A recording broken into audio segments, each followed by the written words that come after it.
Alright, ladies and gentlemen, welcome back to the 4th episode of Down to Earth Fishing Channel. Today I am attempting to do an ultimate DIY on how to mount a transducer on my kayak. So let's get to it. Alright, so here is my kayak, and I have the Garmin Striker 4 right there. I am going to mount my transducer in that area right there. So this is what my thinking for this module is. This is the transducer. This is the stock mounting blade that came with it. So what I'm gonna do, I'm trying to use this container right here to mount it in. So what I'm gonna do, I'm gonna try to mount the base on the cap like this and have this unit inside of here. Well, unfortunately, as you can see right here, there is a little angle. This unit doesn't build like this, so there is a little angle to it. I don't want it to sit with an angle like that. I want it to sit a little flat. And also, the length of it is really high, and I don't like that because it doesn't fit inside a container. So what I'm gonna do, I'm gonna sand this tip right here. I want to cut it down a little and give it a little angle. That way, when this is mounted to it, it's going to sit flat like that with a better angle to it, okay? So this is the stock base of it. So you can see I drew the line. I've drew the line right here. So I'm going to cut it using this.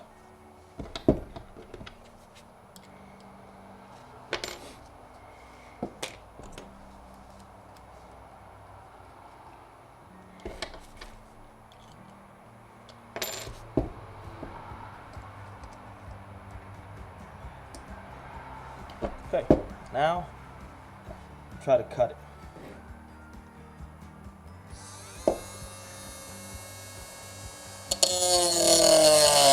And oh my gosh, it take forever to get this far.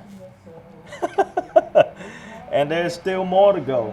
And I'm telling you what, this freaking thing is built like a tank. It's plastic. Garmin, you did a really good job at using your material in the build, but unfortunately I have to cut you out to make it work. So let me finish this and then I see you again. Alright guys, took me a while to cut it, but I finally got it right. So what happened here is the transducer. Now the transducer is already mounted inside my kayaks. So unfortunately, I couldn't take it off to show you guys on the working station right now, but this is what it's supposed to look like. So, see? That's gonna be mounted like this. Yep. Alright guys, so this is what I did after I mounted on.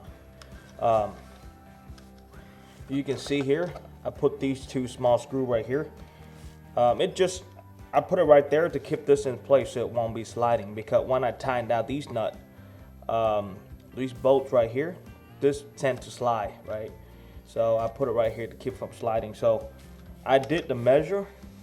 You see that? I marked it. This to ensure the transducer stay right in the middle of the container. Okay? All right, so as you can see right here,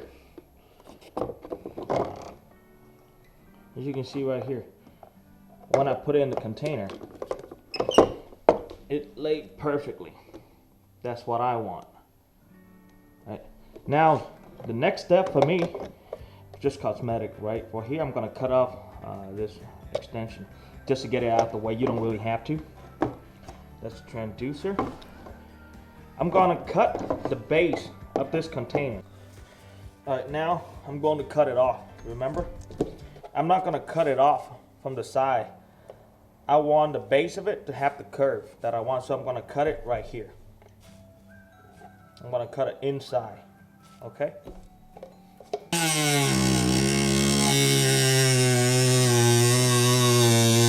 Alright guys, so I was able to cut it off. It took a little bit of time, but I was able to cut it off. Now I'm going to sand it and make sure the edge is smooth.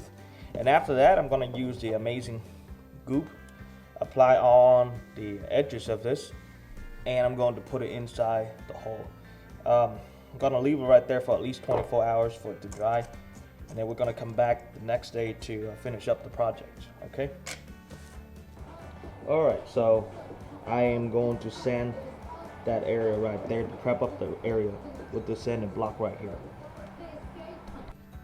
All right, so I have applied the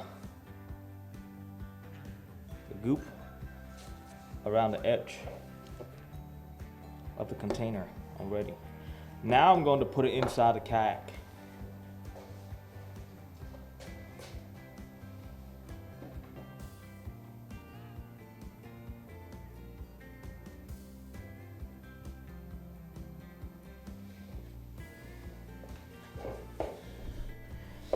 You guys can see that right there. Now I'm gonna put some weight on top of it and let it dry overnight. It take about 24 hours for the amazing goop to dry. All right, we are back. It's been a little bit over 24 hours now. I'm going to check if that thing is fully dry yet. As you can see,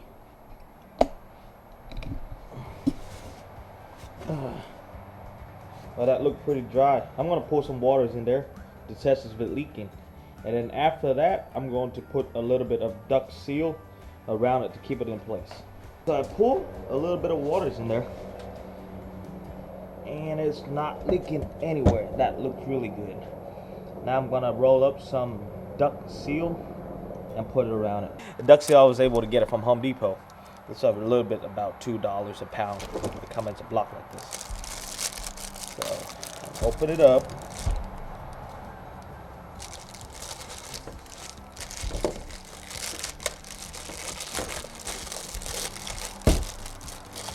And stick to the bag. Okay. Peel all of this off. Okay.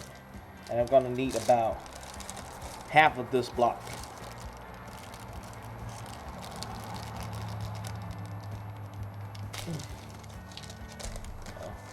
That's what I need.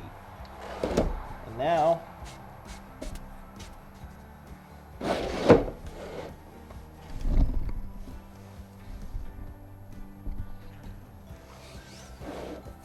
I'm going to roll it.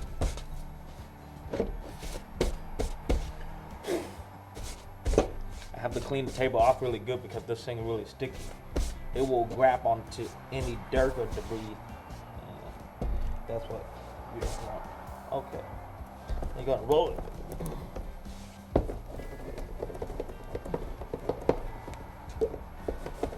It's like playing with clay.